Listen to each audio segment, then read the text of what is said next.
But I want to start with this, in my opinion, hoax on an assassination attempt on Donald Trump. Now, California sheriff by the name of Chad Bianco said, if you're asking me, I probably did have deputies that prevented the third assassination attempt.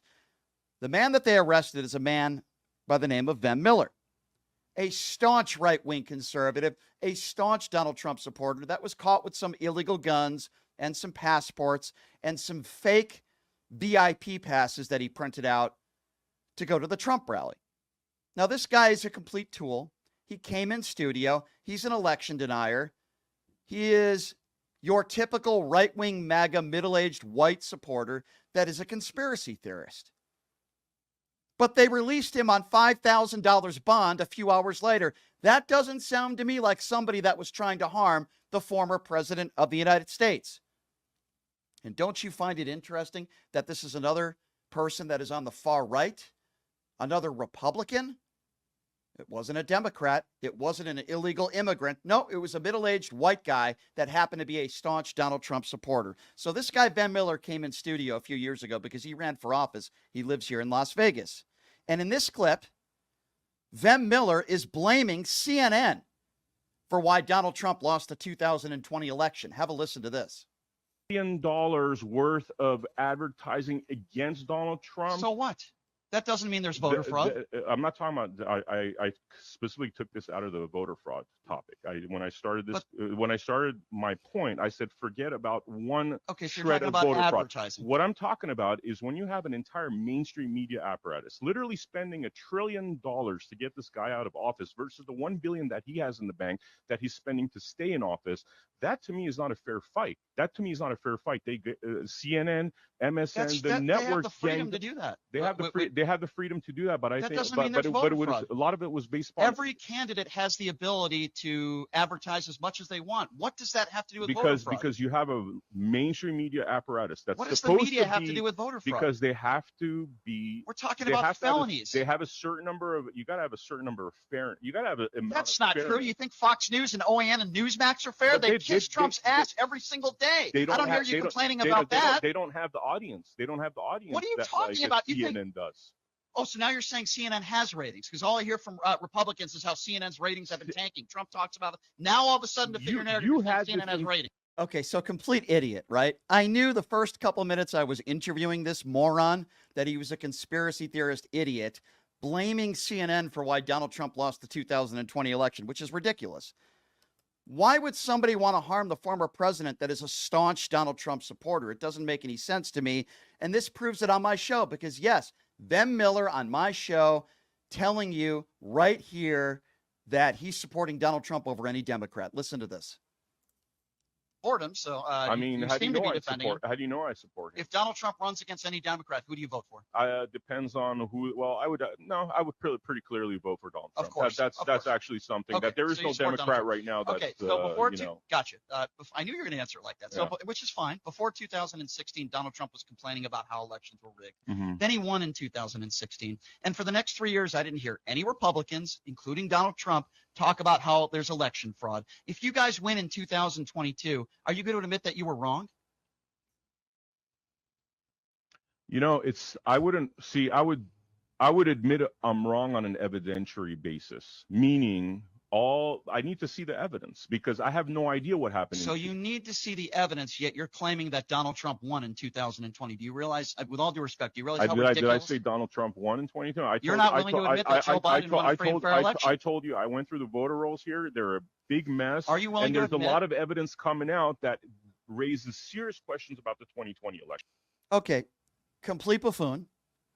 There is no evidence that has come out that would even come close to saying that there was enough widespread voter fraud that Donald Trump could have won. So, again, this guy's a conspiracy theorist and a lunatic. But here's an interesting part of the interview that I did do with him is that, for those of you that are unaware, there was a man that threatened our then Democrat governor, Steve Sisolak. He accosted him in a public restaurant, harassed his family, and Sisolak had to leave the restaurant with his family, and the guy followed him to his car, right? A crazy lunatic.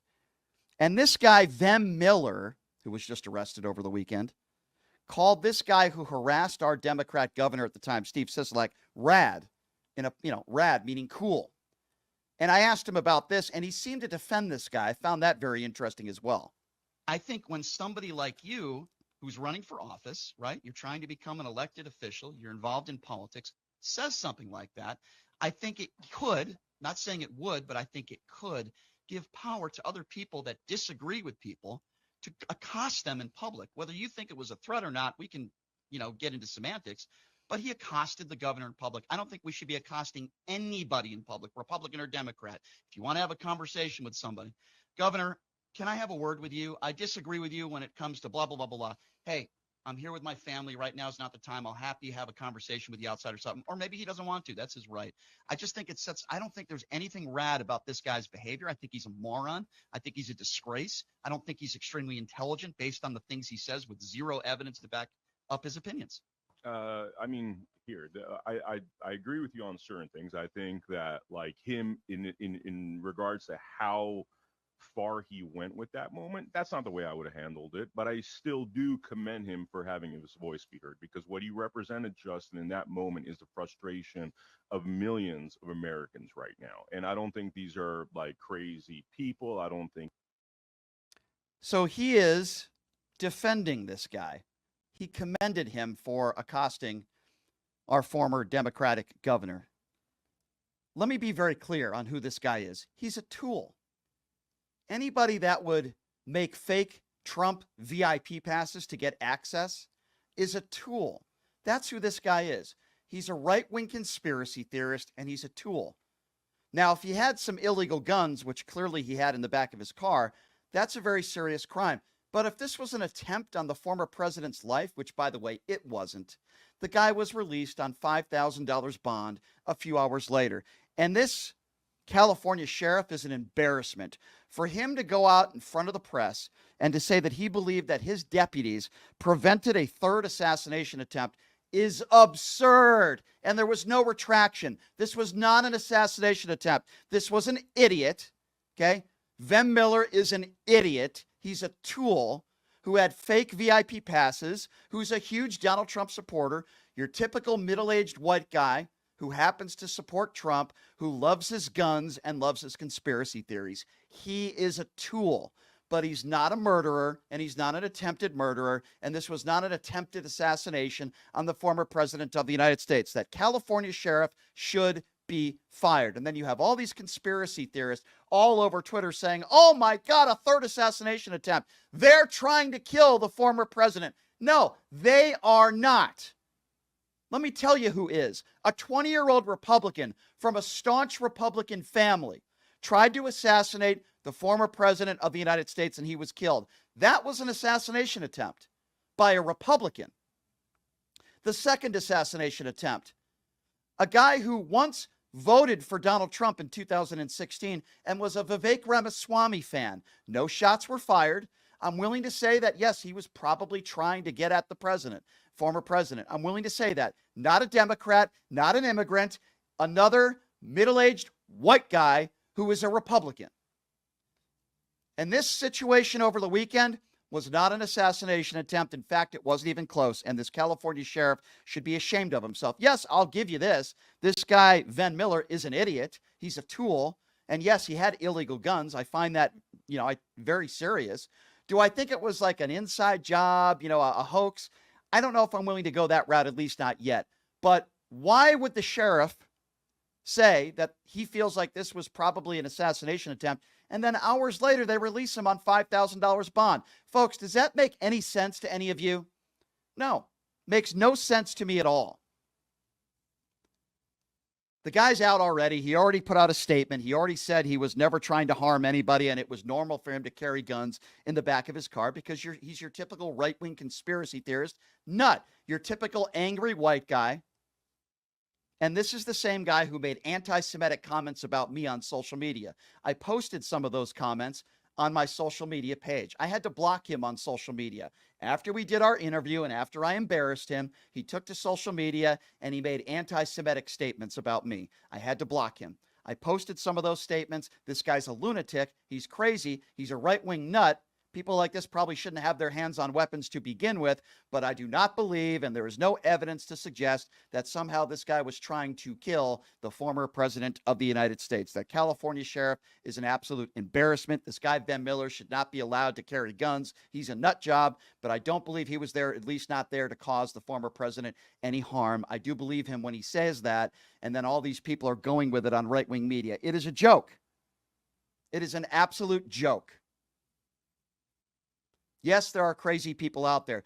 This is another far-right, crazy lunatic Republican that hangs out with another far-right, crazy lunatic friends of his, the Jack Posobiec's, he takes pictures with Steve Bannon. These are the people that he admires. These are the people that many of these middle-aged white people admire.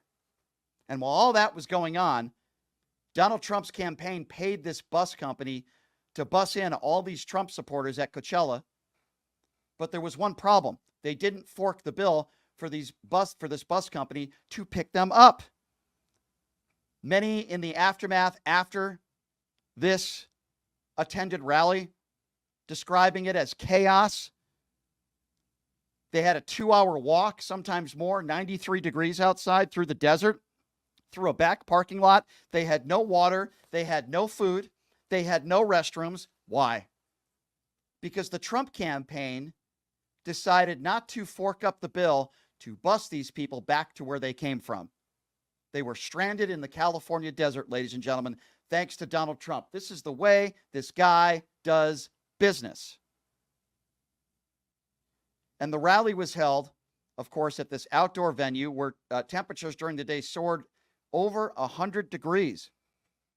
And these thousands of passionate Donald Trump supporters braved the elements. You would think that the Donald Trump campaign perhaps maybe would have been able to fork the bill to bring these people back. Nope. Ladies and gentlemen, welcome to Donald Trump and the Donald Trump campaign. Now, speaking of this rally over the weekend, the self-proclaimed protector of women had this to say about a female heckler. There was a female heckler, and I don't know exactly what she was saying, but this is the moment where she's being kicked out. And as she's being kicked out of his rally, he says the mommy should beat the hell out of her. Have a listen to this.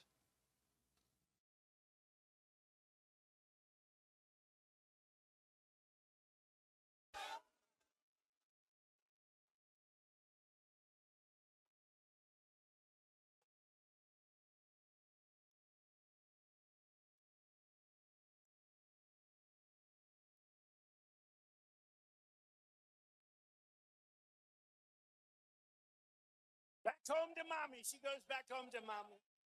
Was that you, darling? And then she gets the hell knocked out of her. Her mother's a big fan of ours. You know that, right? Her father, her mother. Isn't that nice? Isn't that nice? Her mommy, get the hell knocked out of her. But, that's not inciting violence at all, is it? No, not at all. When you see a heckler at a Barack Obama event back in the day or a Kamala Harris event, do they incite violence? Do they say, boy, I'd like to fork up the legal bill, beat the hell out of that guy. Boy, I'd like to punch that guy in the face. No. They don't say any of that stuff, but Donald Trump seems to say it time and time again. In this case, a heckler. Why is that? Explain that to me. Why is that?